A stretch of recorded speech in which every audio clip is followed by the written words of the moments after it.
आप सबका well by rule में स्वागत है। मैं हूं अर्चित। मैं हूँ वीर। आज हम आपको समझाएंगे TCS on sale of goods. With detail practical examples. तो चलिए वीडियो शुरू करते हैं।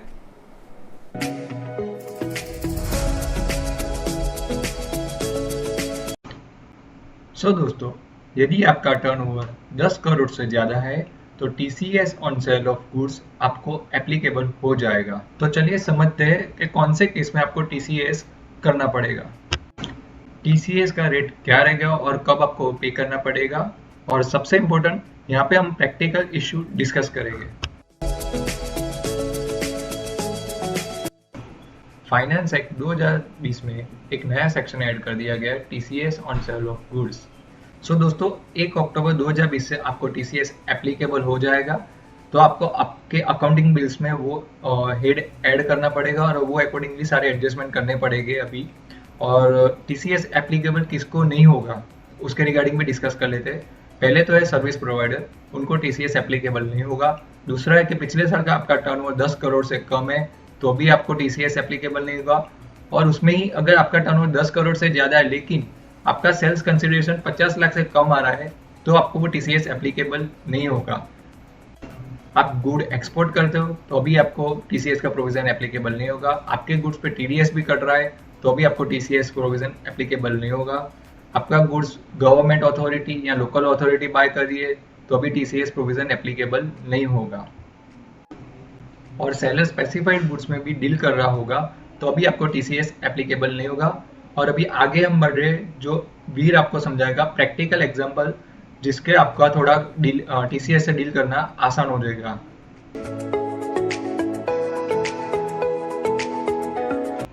तो दोस्तों, अब हम इस सेक्शन को आगे एग्जांपल्स के थ्रू डिटेल में समझते हैं। हमारे एग्जांपल में मिस्टर एक्स है, जो कि सेलर है, जिनका टर्नओवर एज्यूम किया है कि लास्ट फाइनेंशियल ईयर 19-20 में 10 करोड़ से ऊपर है, तो उनको ये सेक्शन टीसीएस का एप्लीकेबल हो जाता है।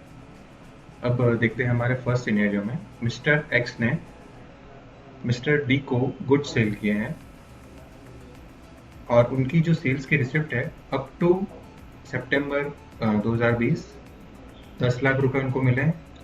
और आफ्टर सितंबर मतलब कि 1 अक्टूबर से 31 मार्च 21 तक उनको मिले हैं 30 लाख रुपए। तो यहाँ पर अगर हम टोटल देखें, टोटल रिसिप्ट जो मिस्टर एक्स को हुई है मिस्टर डी से, वो हुई है 10 लाख प्लस 30 लाख 40 लाख रुपए, जो कि हमारी टीसीएस की एप्लीकेबल लिमिट से कम है, जो कि 50 लाख से कम है। तो यहाँ पर टीसीएस एप्लीकेबल नहीं होगा। अब देखते हैं हमारे सेकेंड एग्जाम्पल में, जिसमें मिस्टर एक्स ने मिस्टर ए को गुड्स सेल किए हैं। अप टू 30/9 तक उनको रिसिप्ट हुई है 25 लाख की मिस्टर ए से, और उसके बाद उनको रिसिप्ट हुई है 65 लाख की। तो यहाँ पर आप देखेंगे कि मिस्टर एक्स को मिस्टर ए से टोटल रिसिप्ट्स हुई है 65 प्लस 25 90 लाख की। तो अभी 90 लाख की टोटल रिसिप्ट्स माइनस जो अपनी लिमिट है टीसीएस के एप्लीकेबल प्रोविजन की 50 लाख, 90 माइनस 50 40 लाख पर मिस्टर एक्स को टीसीएस कलेक्ट करना पड़ेगा मिस्टर ए से। अभी अगर आगे बढ़ते हैं हमारे थर्ड एग्जाम्पल पे, जहां पर मिस्टर एक्स ने मिस्टर बी को मशीनरी सेल करी है। अब यहाँ पर देखेंगे कि मिस्टर एक्स को अप टू 30/9 मिस्टर बी से 55 लाख रुपए मिले हैं, जो कि 50 लाख से एक्सीडिंग है। और उसके बाद 30/9 के बाद उनको मिले हैं 40 लाख। तो यहाँ पर अभी 30/9 तक ही उनकी लिमिट 50 लाख से ऊपर बढ़ गई है। तो 1/10 से जितना भी 50 लाख से ऊपर जितना भी 1 रुपया आया, 1 रुपये से जितना भी पैसा आया, उस पर मिस्टर एक्स को टीसीएस कलेक्ट करना पड़ेगा। तो इसीलिए इस एग्जाम्पल में मिस्टर एक्स को 40 लाख रुपए के ऊपर टीसीएस कलेक्ट करना पड़ेगा। आइए बढ़ते हैं नेक्स्ट एग्जाम्पल पे। इस एग्जाम्पल में मिस्टर एक्स ने मिस्टर सी को जॉब वर्क की सर्विस दी हुई है, और हमारे यहाँ पर रिसिप्ट हुई है 30/9 तक 30 लाख रुपए की मिस्टर एक्स को, और उसके बाद हुई है 35 लाख की। पर ये सेक्शन जैसा कि आपको पहले बताया गया है कि टीसीएस का प्रोविजन ऑन ये वाला section TCS on sale of goods है, और यहाँ पर मिस्टर एक्स ने मिस्टर सी को सर्विसेज दी हुई है, जॉब वर्क चार्जेस है। तो इसीलिए यहाँ पर मिस्टर एक्स यहाँ पर मिस्टर सी से कोई टीसीएस चार्ज नहीं ले सकते हैं। अब फिफ्थ एग्जाम्पल में पढ़ते हैं। यहाँ पर मिस्टर एक्स लोकल अथॉरिटी को सर्विस दे रहे हैं और उनकी रिसिप्ट हुई है टोटल साल भर की 65 लाख। पर यहाँ पर भी ये सेक्शन एप्लीकेबल नहीं होगा, क्योंकि यहाँ पर मिस्टर एक्स ने लोकल अथॉरिटी को सर्विस दी हुई है, जो कि यहाँ पर एग्जाम्ड है टीसीएस के प्रोविजन से। तो दोस्तों बढ़ते हैं हमारे नेक्स्ट एग्जाम्पल पे, एग्जाम्पल नंबर 6 पे। यहाँ पर मैंने इनवॉइस अमाउंट और जो आपका अमाउंट रिसीव हुआ है उन दोनों में मैंने डिफरेंस कर दिया है। तो हमारे इस एग्जाम्पल में अप टू 30/9 तक मिस्टर एक्स ने 30 इनवॉइस इशू किया है 30 लाख का, और उनको रिसीव हुआ है 10 लाख रुपए, और 1/10 से उन्होंने इनवॉइस इशू किया है 40 लाख रुपए, और उसमें रिसिप्ट हुई है उनको 30 लाख रुपए की। तो यहाँ पर देखा जाए तो पूरे साल भर में मिस्टर एक्स ने 40 + 30 70 लाख का इनवॉइस इशू किया, और उनको रिसिप्ट हुई है 40 लाख की। तो यहाँ पर अभी क्योंकि रिसिप्ट्स 40 लाख रुपए हुई है, जो कि 50 लाख से कम है, तो टीसीएस प्रोविजन एप्लीकेबल नहीं होगा, इवन दो आपकी इनवॉइस की अमाउंट 50 लाख से ज़्यादा है, जो कि 70 लाख है, पर आपका पैसा जो रिसिप्ट हुआ है वो 50 लाख से कम है, तो टीसीएस का प्रोविजन एप्लीकेबल नहीं होगा। नेक्स्ट एग्जांपल दोस्तों, इस केस में मिस्टर एक्स ने अप टू 30/9 50 लाख की इनवॉइस इशू करी है, और उसके सामने उनको रिसिप्ट हुई है 30 लाख की, और 30/9 के बाद मिस्टर एक्स ने इशू किए हैं 10 लाख रुपए की इनवॉइस, और सामने रिसिप्ट हुई है 30 लाख की। तो यहाँ पर देखेंगे तो मिस्टर एक्स ने टोटल इनवॉइस इशू किए हैं 50 + 10 60 लाख के, और मिस्टर एक्स को रिसिप्ट हुई है 30 + 30 60 लाख की। रिसिप्ट्स की बात करें तो मिस्टर एक्स को 60 लाख रुपए, जो कि 50 लाख रुपए से ज़्यादा है, तो जो एक्सेस अमाउंट आई है 60 - 50 लाख, 10 लाख रुपए के ऊपर मिस्टर एक्स को टीसीएस कलेक्ट करना पड़ेगा।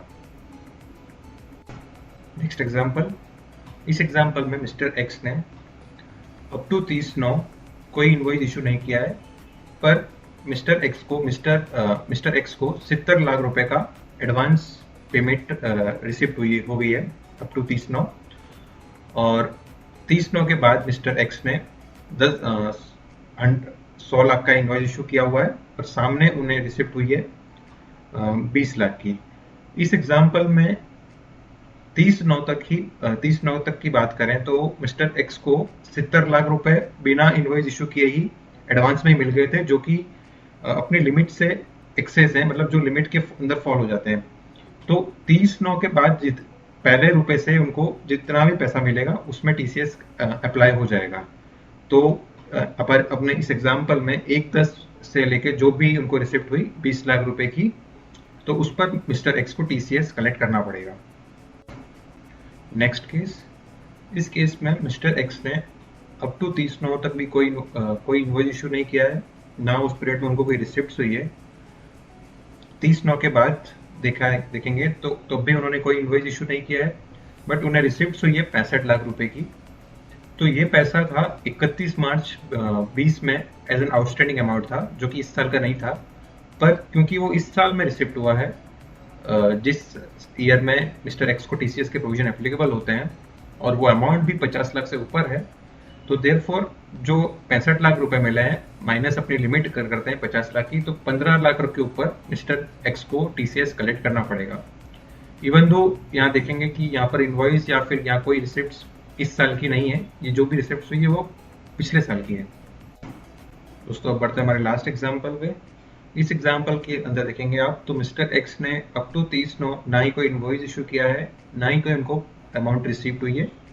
30/9 के बाद उन्होंने इनवॉइस इशू किया है 80 लाख रुपए का, और सामने उन्हें रिसिप्ट हुई है 55 लाख की, जो कि 50 लाख से ज़्यादा है। तो 55 - 50 लाख 5 लाख के ऊपर मिस्टर एक्स को टीसीएस कलेक्ट करके गवर्नमेंट को पे करना होगा। अभी हम बात करते हैं टीसीएस के रेट की। टीसीएस का रेट मार्च 2021 तक 0.075% रहेगा और उसके बाद फॉर फिनेंशियल ईयर 2021-22 के लिए 0.1% हो जाएगा। अगर आपका बायर आपको पैन कार्ड नहीं दे रहा है तो आपको 1% काट देना पड़ेगा TCS, और TCS सेम TDS की तरह ही डिपॉजिट करवाना है। आप अगर जिस महीने में आपका TCS का ट्रांजैक्शन हुआ है, मतलब आपको रिसिप्ट हुई है, तो आपको नेक्स्ट मंथ की 7 तारीख तक वो पैसा गवर्नमेंट को जमा करवा देना है। TCS की ड्यू डेट आपको स्क्रीन पर देखने को मिल जाएगी। अभी हम फटाफट एक बार पूरे TCS का सेक्शन का ओवरव्यू कर देते हैं। TCS आपको रिसिप्ट बेसिस ही कलेक्ट करना है, मतलब आपके पास जब भी पैसा आता है तब भी आपको गवर्नमेंट को पे करना है। TCS आपको GST के साथ कलेक्ट करना है, मतलब आपका सेल्स इनवॉइस है उसमें आपको सेल्स प्लस GST और उसके जो अमाउंट आता है टोटल अमाउंट पे ही आपको TCS कलेक्ट करना है। और आपको बाकी सारे एडजस्टमेंट काउंट नहीं करने के, जैसे कि डिस्काउंट, गुड्स रिटर्न, ऐसे सारे एडजस्टमेंट आपको काउंट नहीं करने हैं। TCS आपको एक बार 50 लाख की लिमिट क्रॉस हो जाने के बाद ही कलेक्ट करना है, और वो 50 लाख की लिमिट को काउंट करने के लिए आपको 30 सितंबर तक का जो रिसिप्ट आ गया है उसको भी काउंट कर लेना है। आपको आपके कस्टमर को TCS के रिगार्डिंग इंटीमेशन दे देना ही एडवाइजेबल रहेगा। आपको TCS को सेल्स इनवॉइस में ही ऐड कर दो और आपके क्लाइंट को भी कम्युनिकेट कर दो, जिससे आपको फ्यूचर के डिस्प्यूट्स कम हो सके और डिस्प्यूट ना ही खड़े हो, वही बेटर है। और TCS आपको गवर्नमेंट में अगले महीने की 7 तारीख तक जमा करवा देना है, मतलब जिस मंथ में आपको रिसिप्ट हुई है उसी महीने, वो महीने के अंत के बाद जो नेक्स्ट मंथ शुरू होता है उसकी 7 तारीख तक आपको TCS गवर्नमेंट में जमा करवा देना है। सो फ्रेंड्स, आई होप आपको हमारा ये वीडियो अच्छा लगा होगा, तो आप इसको लाइक, शेयर और सब्सक्राइब करना मत भूलिएगा। और अगर आपको कोई भी डाउट हो तो कमेंट बॉक्स में ज़रूर मेंशन कीजिएगा। Thank you for watching. मिलते ऐसे ही अच्छे नेक्स्ट वीडियो में।